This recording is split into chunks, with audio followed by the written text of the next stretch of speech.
Hello everyone and welcome back to our channel. It's been a while since we last connected and I wanted to take a moment to apologize for the delay in uploading new videos to our channel. So life can get pretty hectic sometimes and I appreciate your patience and understanding during this time.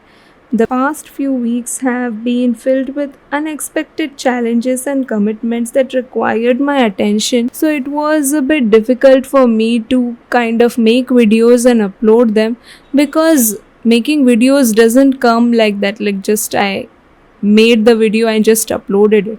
It requires the script to be planned properly and also it needs some sort of effort from my side. So I didn't want to compromise the quality of the videos that I upload. So that's why I preferred not to upload. But henceforth, I promise you guys that I would be consistent in uploading the videos and making good content for you guys. Your support and feedback means the world to me and I am grateful for each and every one of you for being there even though I was not uploading the videos consistently. So really thanks a lot and let's get back on the track now. So basically today we are going to learn about Terraform Provisioners. So basically what are Terraform Provisioners? Why do we use Terraform Provisioners and what are the different types and how do we actually implement them? So these are the things that we are going to learn in this particular lecture. So stay tuned till the end. So the first thing that we are going to understand is what are provisioners. Provisioners in Terraform perform specific actions on the local machine or on the remote machine in order to prepare the servers or infrastructure objects for service. Now let's try to understand what does this actually mean. So let's consider this particular block as a local machine and the other one as a remote machine. Now let's try to define both of them one by one. Now what is a local machine? So basically local machine is a machine which you use to execute Terraform commands where you write all the Terraform scripts to be applied to create infra, right? Similarly, let us consider this one as a remote machine, and remote machine here refers to any virtual machine that is being deployed on our cloud provider. Okay. Now suppose there is a scenario. Let us consider that you have got a file. Okay, so this file is located on your local machine where you are executing your Terraform, right? And you want to deploy this particular file onto the remote machine once the remote machine is getting created on the cloud provider. So over here we are trying to create this remote machine using the Terraform script that is on the local machine, right? So what we are doing is we are first trying to deploy this particular remote machine on the cloud provider. Okay, let us consider this as our cloud provider. Okay, and then we are first trying to deploy the remote machine, and once it's ready we want this particular file to be uploaded on this particular machine. And if this is the scenario, then in that case we can make use of provisioners. Also, if in case, let's consider another scenario. Let's try to delete this particular file provisioner. Now in this second case, what we are trying to achieve is like we want to deploy this remote machine, and once it is deployed we want to execute certain commands on this particular machine. For example, let us consider that there are few applications, okay, which we want to run on this remote machine once it's ready. But these applications have certain requirements. Once the remote machine is up and running, we want Python installed so that we can deploy our application on this remote machine. Then for that, what we are going to do is we will be again making use of remote-exec provisioners. This again we are going to learn in depth, but I'm just trying to give you a brief overview on how provisioners work. So basically, provisioners should always be considered as a last resort. It should not be your first priority. Okay, so there are certain reasons for why we should avoid using provisioners. So the first reason is that Terraform cannot model the actions of provisioners as a part of plan. So whenever we do Terraform plan, the changes that are going to happen on the server side using this particular provisioner script is not visible in the plan section. So we can't preview the changes, and because of which it is quite risky to actually directly implement those provisioners, right? The other reason is that the successful use of provisioners requires coordinating many more details than Terraform usage usually requires, right? So usually Terraform just needs to have the authentication with the cloud, and that's it, right? Other than that, in case of provisioners, we need to connect the local machine to this particular remote server with the help of direct network access.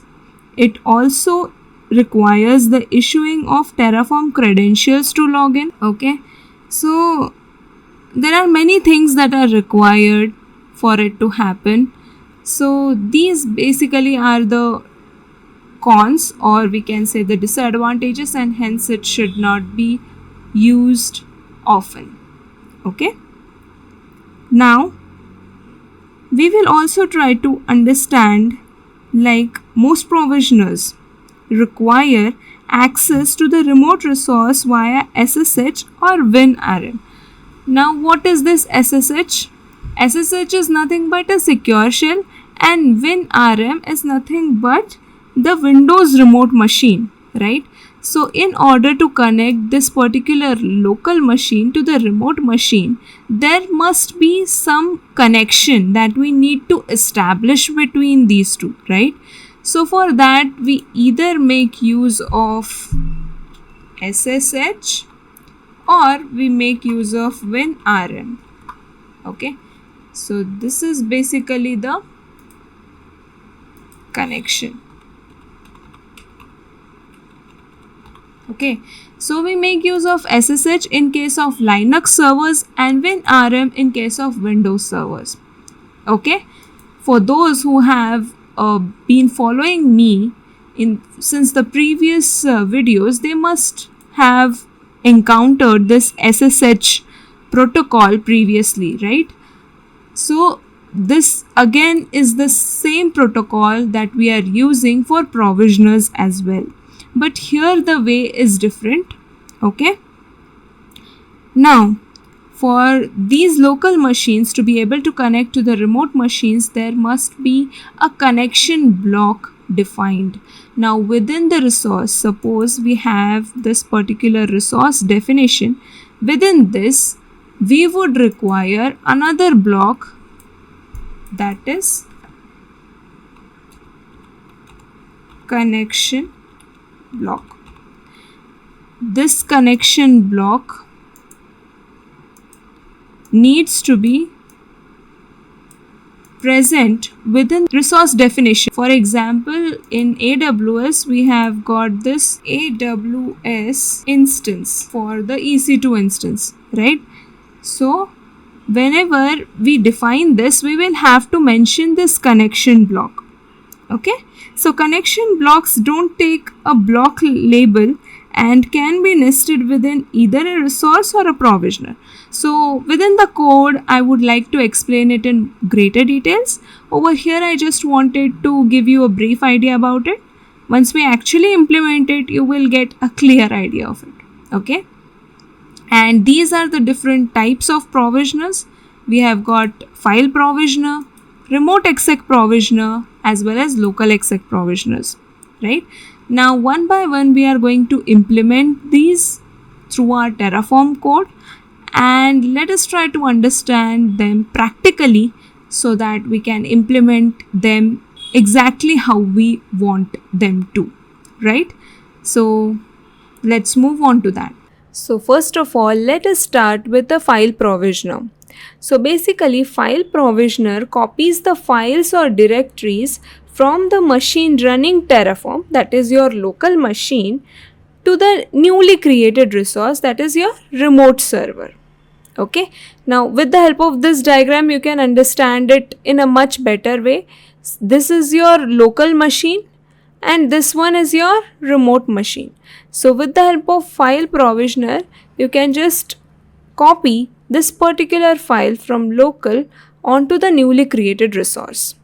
With the help of file provisioner we can implement this. Okay, so now let's go to our Terraform script and try to implement it. So basically I have created a base template where we have just created an EC2 instance and the security group that we need to attach to it. Okay, and the provider, which we always do. And if you don't know how to create this, you can just go to my video where I have already created the EC2 instance using Terraform.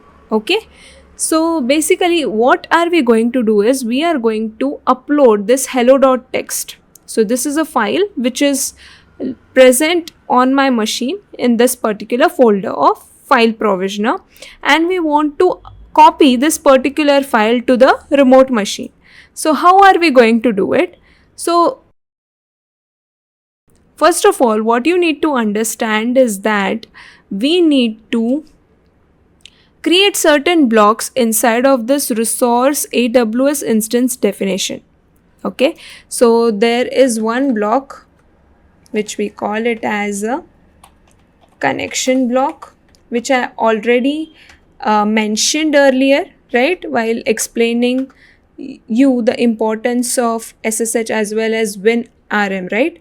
Then I had explained you like we make use of connection block, right? And again, the most important thing, not the provider, the provisioner. Okay, so these two blocks need to be added within your AWS instance resource definition.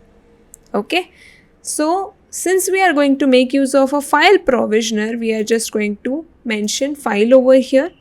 Okay, and all the things related to the connection will be mentioned within the connection block itself. You don't need to mention anything over here.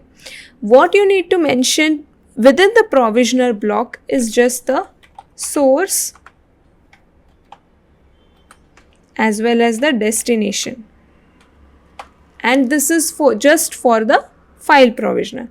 Now in case of source, my hello.txt is supposed to be the source, so I will try to provide the relative path. Okay, since this hello.txt is in the same folder as that of main.tf, I would directly mention it over here, and then after that let's try to mention the destination. Now if you look at this AMI, it is for the Amazon Linux.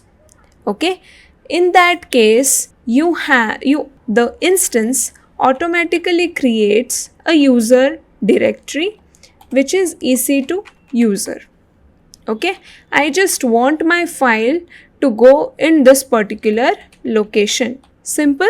What you did is within the resource definition, you just created two blocks, one for connection, one for provisioner. For the file, you just defined it to be file. Within the block, you would be mentioning the source as well as the destination. Simple.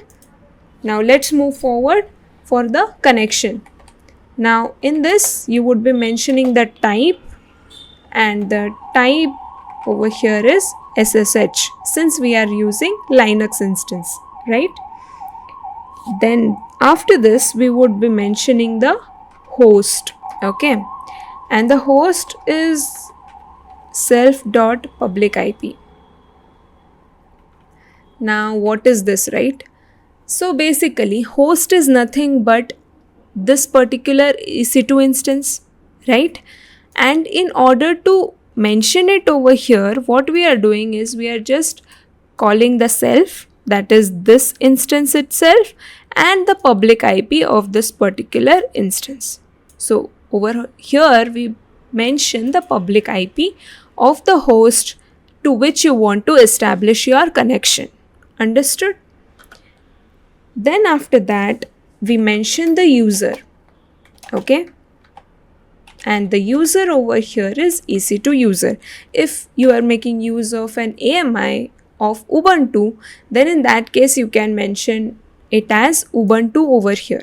Then after that we have got a private key. Now this is another thing where you should be very careful. Okay, now the most important thing is that over here you need to pass a key. Now how are you going to pass? First you need to create the key. We don't have any key as of now, right?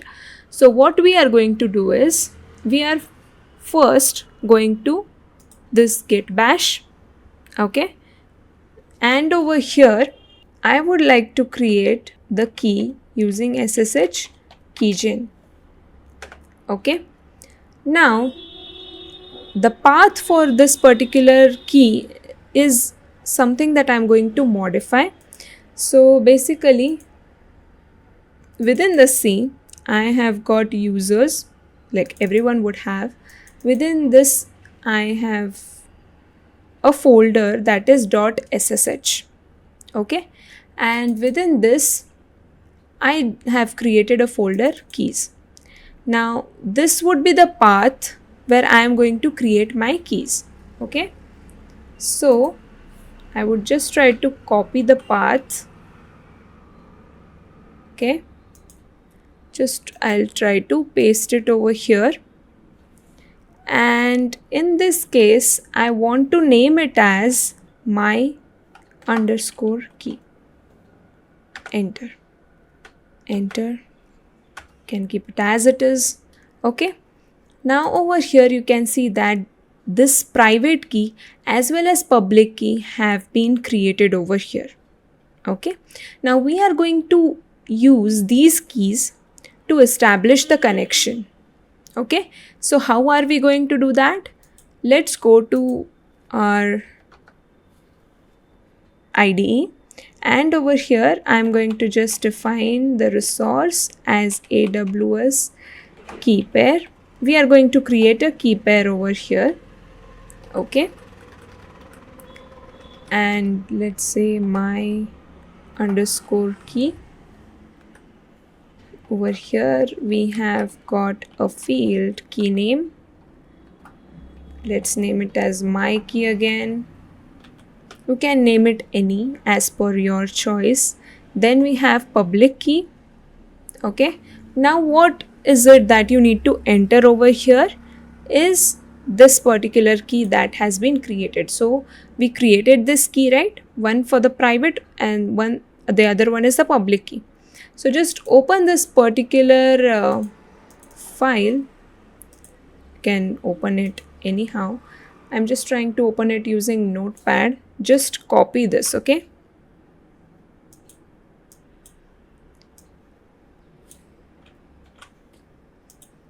copy this one, add it over here. Okay, Control S, save it. Fine. Once you have done this, move up to your AWS instance, and in here try to create or pass the key name.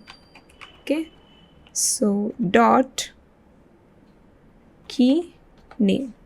Okay, so what you are doing is you are passing this particular key pair as a key for the EC2 instance, right? And in order to connect, we would need the private key location as well. So now what we are going to do is we are just going to go over here. Okay, just copy this properties and you would get this particular path. Okay, let's go over here, paste it.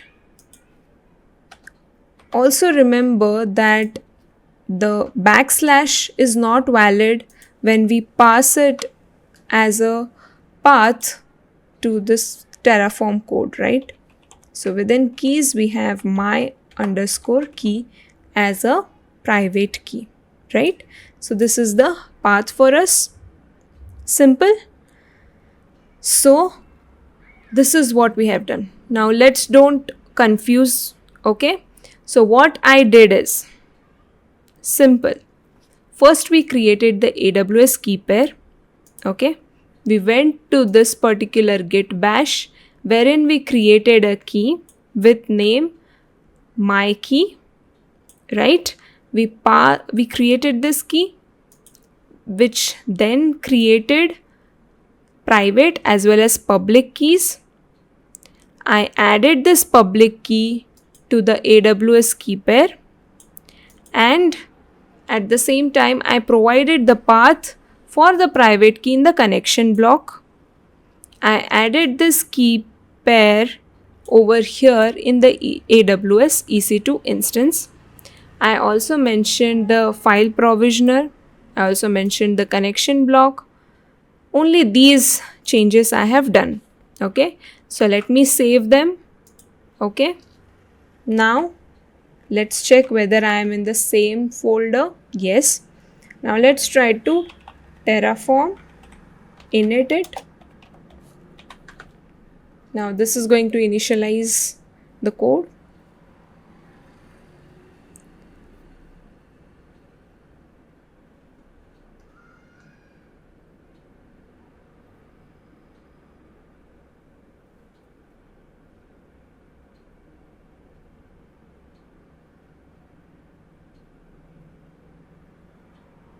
Okay, now let's do Terraform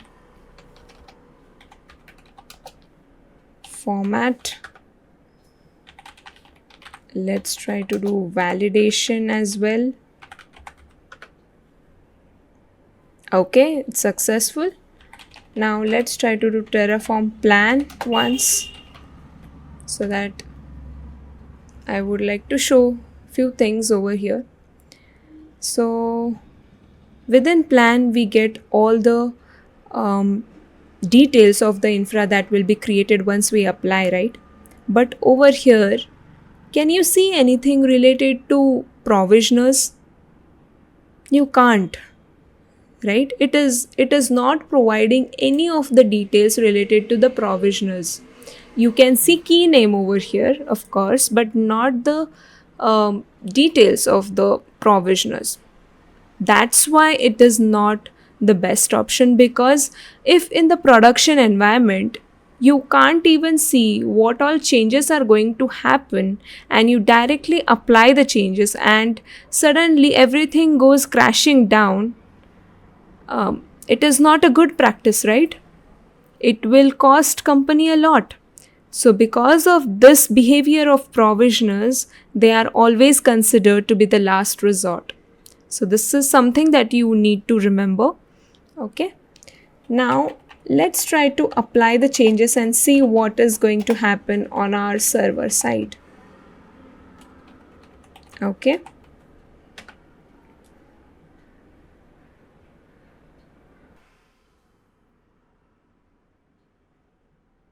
Okay, there is some sort of an error. So read SSH private key, no key found.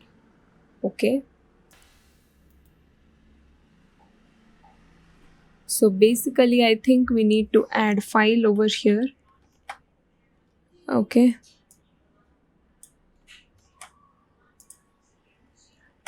Okay, Control S. Now let us try to apply the changes. It will again destroy the instance, okay?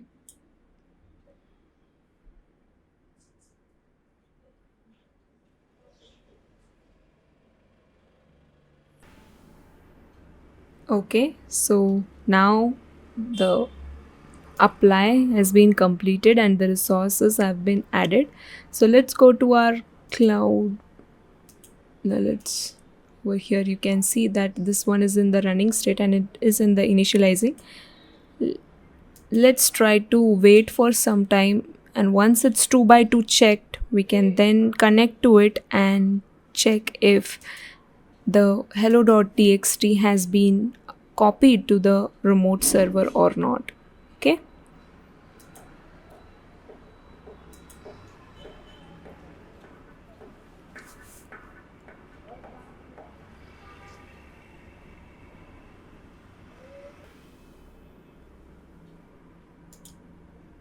Okay, so now it's 2 by 2 checks passed. Let's try to connect to this particular server. Connect.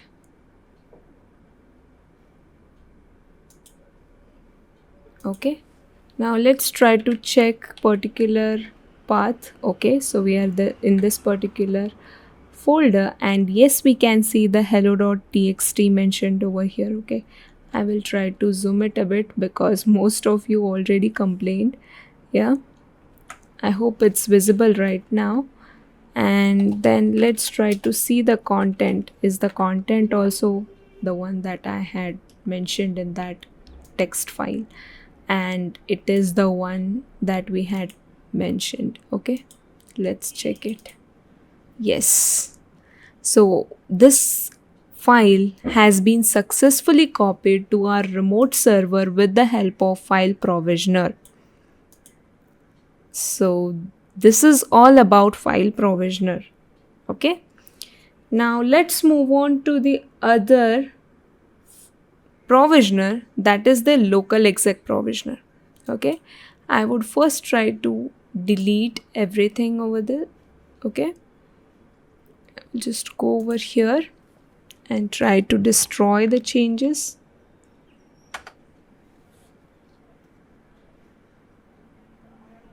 Okay, it will get destroyed. So we can see that the instance and other things have been destroyed. Okay, so now we can move forward with the local-exec provisioner. Okay, so let's close this. Okay, and let's move on to the local-exec. So basically you should note this somewhere that you don't need a connection block in case of local-exec. But before that, before the implementation, let's try to understand what is a local-exec provisioner. So basically, local-exec provisioner invokes a local executable after a resource is created. That is, it invokes a process on the machine running Terraform and not the resource. In simple words, what it actually does is, over here, if you observe, this is the local-exec provisioner. It executes certain commands on your machine while trying to create your remote resource. Okay, so this is what it is doing, so that locally also you remain informed like what all things are happening in the remote server. So let's go for the implementation now. Okay, and in this I would be just mentioning the provisioner block, not the connection block, since it's not required over here because we are not trying to connect something to our remote machine over here, right? We don't want to execute something, neither do we want to upload something. Whatever we are doing is we are doing locally itself, right? So just go for the local-exec.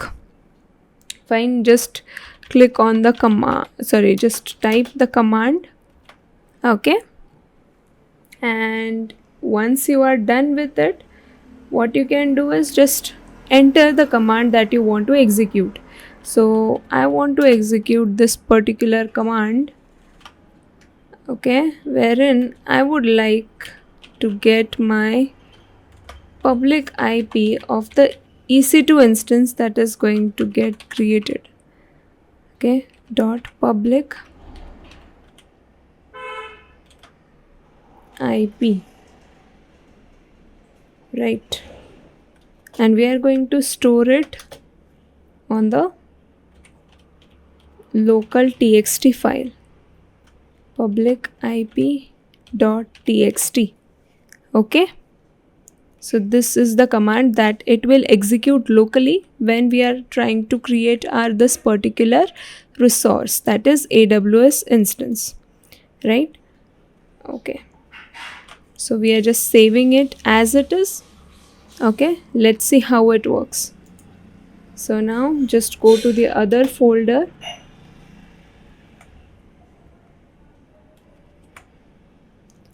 cd local, right? Good. Now in this, what we are going to do is, first is Terraform init.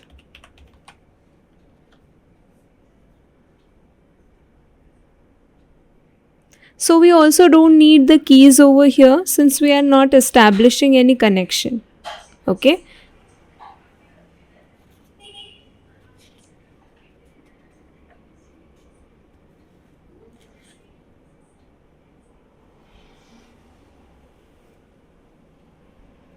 Now it is initialized. Let's try to format it. Let's try to validate it. The configuration is valid. Let's try to plan the changes. They are fine. Let's go for apply then.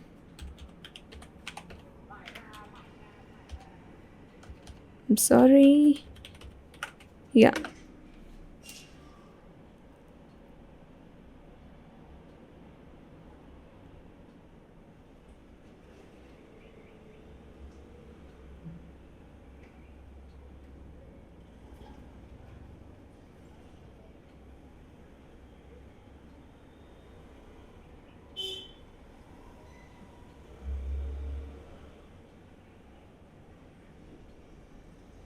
Okay. So the changes have been done. So let's go to this and we can see that this public ip.txt has been created, and this is the public IP of our remote EC2 instance. So let's go and try to check. Okay. So you can see that this is my instance that's running, and this is the public IP that has been assigned. I hope these two match. Okay. You can see it's 152. Okay, so in this way we implemented the local-exec provisioner.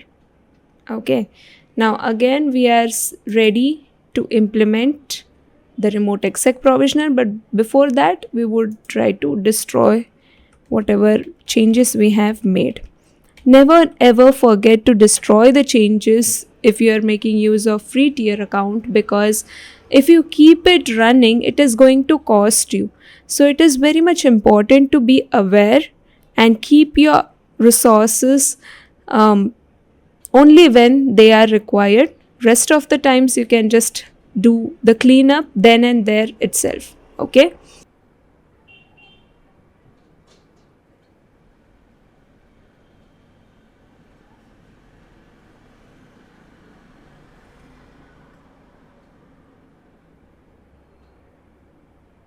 Good. So the destruction has been completed. Now let's go to this Terraform Provisioner. But before that, I will also try to explain how it works. Okay.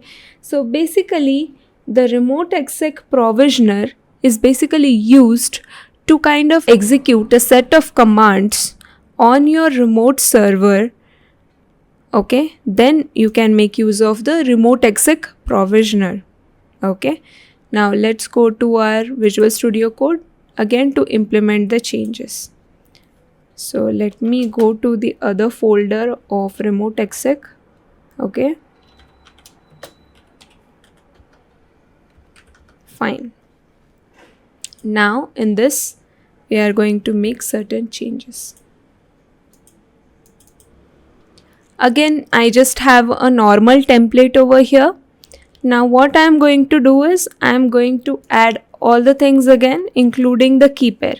So whatever changes or things I had added for the key pair in this particular file provisioner, the same things I am going to just kind of copy them in my remote-exec as well, because they are one and the same. It requires connection block. Okay, so it is important. Connection block is required over here since we are trying to connect two different machines. Got it? We don't require connection block only in case of local-exec provisioner. You need to remember this. Okay?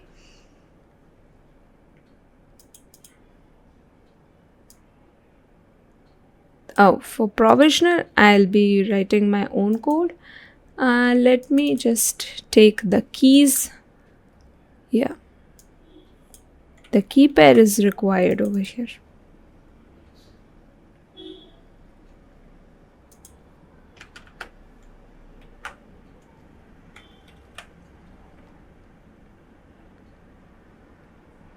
Would also mention the key name over here, which is right. So this is done. Now let's go for the provisioner, which is remote-exec. Okay, now in here we are going to mention a group of commands. Okay, so for that, what I am going to do is I am going to make use of inline, and within this we are going to execute certain commands. Now in this, what I am going to do is I am going to just say touch.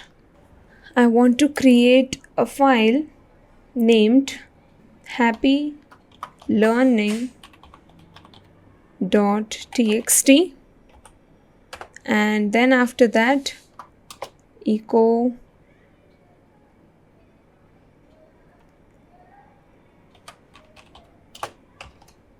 keep exploring new technologies. Okay, just kind of add this text.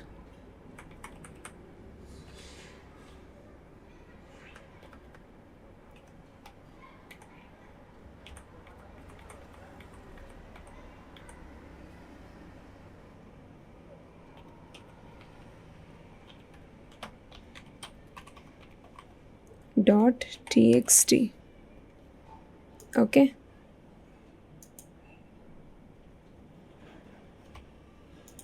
okay, so now I think we are ready to execute the changes. I'll just do Control S over here. Let's try to implement the changes. So we'll start with the initialization, then we are just going to format it. Once formatted, let's validate it. It's valid. Then let's try to plan it. Cool. Now let's try to apply the changes.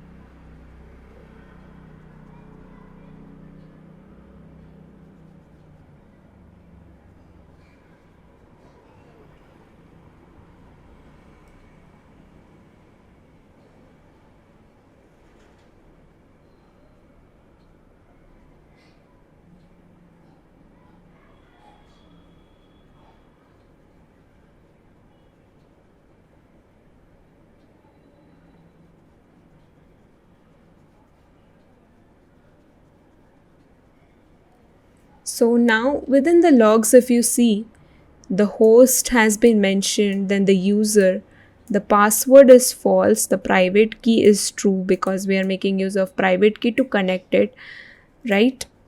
And you can see everything has been considered over here and we have been connected. So now let's go to the cloud. Okay, now you have this particular instance which is in an initializing stage. Let's try to wait for it to be 2x2 check. So yeah, it's 2x2 checks passed, and now we can connect to our server.